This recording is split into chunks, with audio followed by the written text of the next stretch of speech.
Vous écoutez dans notre communauté.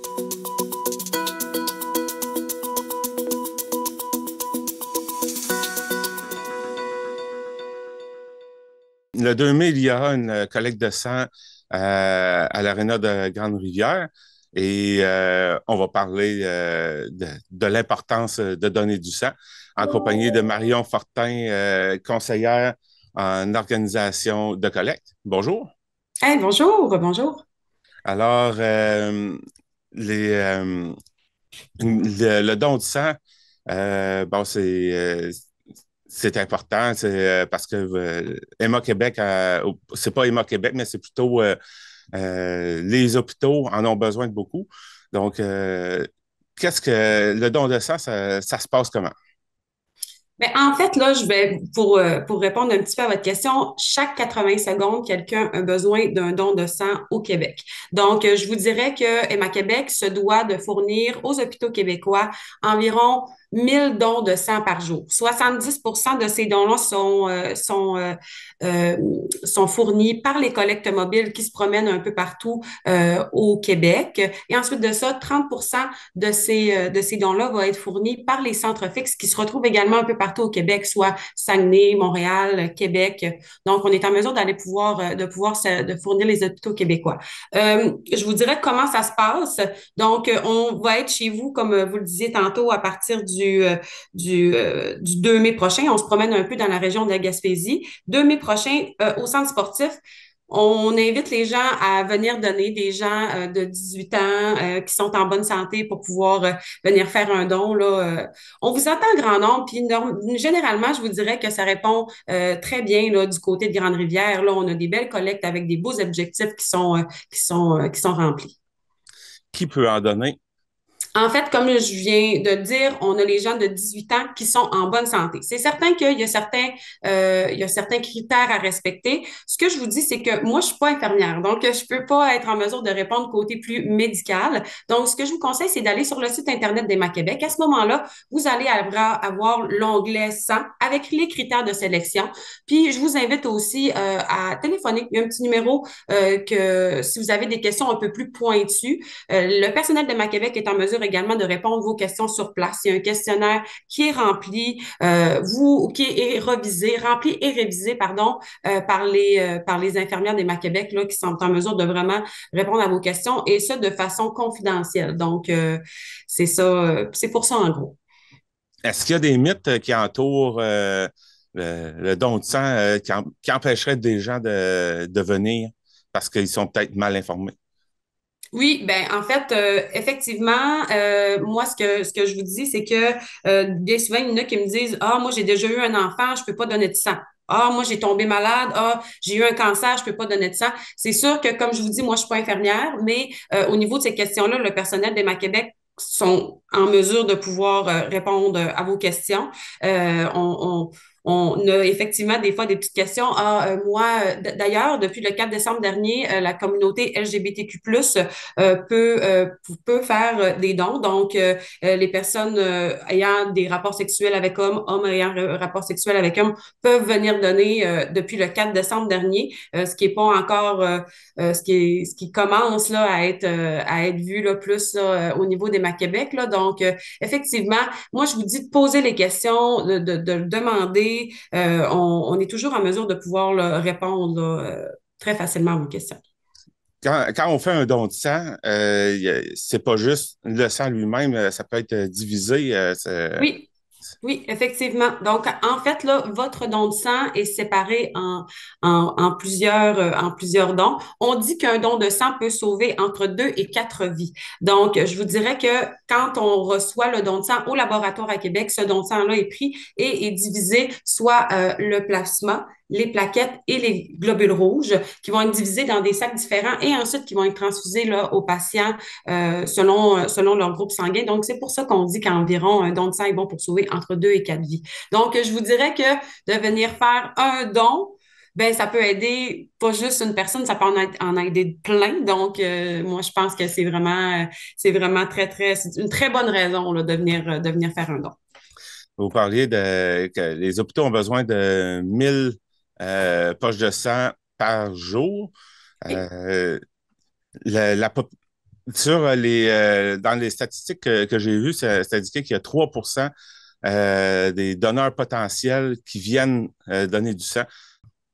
Ben, en fait, c'est certain qu'avec seulement 3% de la population qui donne, comme vous venez de le dire, on est en mesure d'aller tellement se chercher un beau bassin de personnes. Nous, on voit avec une clientèle plus jeune aussi, les jeunes de 18 ans, n'hésitez pas à venir donner. Vous êtes la relève, tu sais, on a besoin de jeunes gens en santé pour pouvoir venir faire des dons. C'est tellement important. On voit pas nécessairement la chance qu'on a de pouvoir donner du sang. Les gens qui en ont besoin, avant l'âge de 60 ans, vous avez 60% des chances de devoir avoir recours à une transfusion sanguine. C'est une petite statistique un peu plate, on va se le dire, là. Donc, on aimerait être en mesure d'aller chercher un plus grand bassin de la population là, d'ici les prochaines années, de clientèle plus jeune, évidemment. Donc, n'hésitez pas. Nous, on a des gens en centre fixe. Là, je parle plus en centre fixe qui viennent faire des dons à leur fête. Tu sais, à 18 ans, ils disent, moi, je veux faire une différence. Puis c'est 1 heure là, de votre temps là, quand on pense à tout le processus au niveau du questionnaire, au niveau de rencontrer l'infirmière. Donc, on aimerait être en mesure d'aller chercher un plus grand pourcentage d'ici les prochaines années. Ça, c'est sûr et certain. Je sais que dans les groupes sanguins, le O négatif, c'est un donneur universel. Oui. C'est pas parce que on a un groupe sanguin différent, comme moi, par exemple, c'est AB positif, mais c'est pas parce qu'on a un groupe sanguin différent qu'on peut pas en donner. Non, effectivement, le haut négatif, on a un 3% ou un 7% de la population, pardon, qui vont être en mesure de fournir du haut négatif. Mais par contre, tous les groupes sanguins sont importants. On a besoin de tout le monde. Le groupe haut négatif, si on a quelqu'un qui a un accident ou si la personne arrive puis ils ont besoin d'une transfusion vite, vite, vite, ils vont utiliser un haut négatif. Mais si on est en mesure de pouvoir savoir le groupe sanguin de la personne, évidemment, on va y aller avec le groupe sanguin de la personne. Tous les groupes sanguins sont importants. D'ailleurs, Emma Québec, à quelques moments, a besoin d'un groupe sanguin plus d'un autre. Puis des fois, il appelle aussi au télérecrutement. Là. OK, là, ça serait le temps de faire un petit don. On a besoin de votre groupe sanguin. Donc, effectivement, tous les groupes sanguins sont bons. On les prend tous. Maintenant, à titre informatif, parce que bon, il n'y a pas de collecte de ça qui se fait en Gaspésie, il faut aller dans les grands centres, mais il y a d'autres sortes de dons qu'on peut faire. Oui, effectivement, c'est tellement intéressant. Mon travail, moi, me permet de voir toutes ces facettes-là au niveau des centres hospitaliers et des gens qui ont eu recours à ces produits-là, soit le plasma. Donc, un plasma qui est de l'eau, 90% d'eau, 10% de protéines qui se retrouvent dans votre sang, qui peut faire des médicaments à partir des protéines qui sont récoltées. On a le lait maternel aussi qui, effectivement, peut être pris dans les centres fixes. Le don de tissu, ça, par contre, il faut signer notre petite carte d'assurance maladie. Ces prélèvements-là se font quand la personne est décédée. Ensuite de ça, on peut tellement faire de choses. La médecine évolue de plus en plus. On est vraiment chanceux. Moi, j'ai connu des gens qui ont eu recours, une collègue à moi, qui a eu recours au don de plasma dernièrement suite à un diagnostic de Guillain-Barré. Elle, ça l'a sauvée. Tu sais, moi, j'ai vu des gens être sauvés là, grâce à ces dons-là. Donc, c'est vraiment intéressant là, de pouvoir voir ce qui se fait là, dans les centres fixes chez Plasmavie. Donc, les cellules souches également qui peuvent être par le sang de cordon ou aussi qui est pour les personnes greffe de moelle osseuse. Là. Ça sauve des vies là, également à tous les jours. Là. Donc, c'est pour aller s'inscrire au registre des donneurs de cellules souches. Ça peut très bien, ça peut sauver une personne, en fait. Pour ceux qui se posent, qui hésiteraient peut-être là, à se présenter, là, le processus du don de sang, ça se passe comment? En fait, Comme je vous dis, on se présente sur place. À ce moment-là, vous allez être reçu moi, je tiens à préciser que une chance qu'on a nos super bénévoles. D'ailleurs, la collecte, pardon, va être organisée par les Chevaliers de Colomb et le Cercle des fermières de Grande-Rivière. Donc, grâce à ces personnes-là, on est en mesure de pouvoir faire de belles collectes et d'atteindre nos objectifs. La personne se présente, va être en mesure de pouvoir discuter avec quelqu'un. Ça nous prend une pièce d'identité pour le premier rendez-vous. Bien important de l'avoir en main propre, s'il vous plaît. Carte d'assurance maladie. On est en mesure de pouvoir vous donner aussi certaines informations. Pour les documents qui sont nécessaires, là, je vous invite à vous référer aussi au site Internet.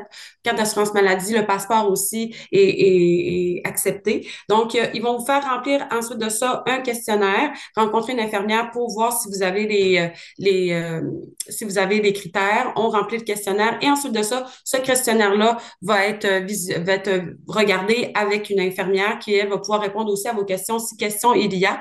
Moi, je vous conseille de le dire, je me sens un petit peu nerveux ou quoi que ce soit. C'est toujours peut-être un peu plus stressant la prochaine fois. Peut-être de même de venir avec quelqu'un, un ami ou de la famille, là. Habituellement, là, ça se passe très, très bien. Puis ensuite de ça, c'est le prélèvement. Donc, je vous dirais que dépendamment des personnes, là, ça peut durer entre 5 et 20 minutes, là, dépendamment. Là. Donc, on a quelqu'un qui est à côté de vous, qui fait le prélèvement. Ensuite de ça, un petit 5 minutes de repos, la collation, puis c'est pas plus long que ça. Donc, je vous dirais là, qu'en général, là, en 1h15, là, je vous dirais, là, grosso modo, là, on est capable d'avoir fait le don. Et c'est important de manger avant d'y aller. Effectivement, moi je dis toujours, arrivez pas là à jeun sans avoir mangé. On essaie d'avoir pris un bon déjeuner. D'ailleurs, nous, on vous fournit une bouteille d'eau avec une petite collation salée tout de suite en partant, qu'on invite les gens là à grignoter là, pendant le processus d'inscription. Donc, bien important d'avoir bien mangé, d'avoir bien bu également pour que le don là se passe bien là, puis que tout soit parfait. Quelque chose qu'on pourrait ajouter? En fait, moi, j'invite tous les gens.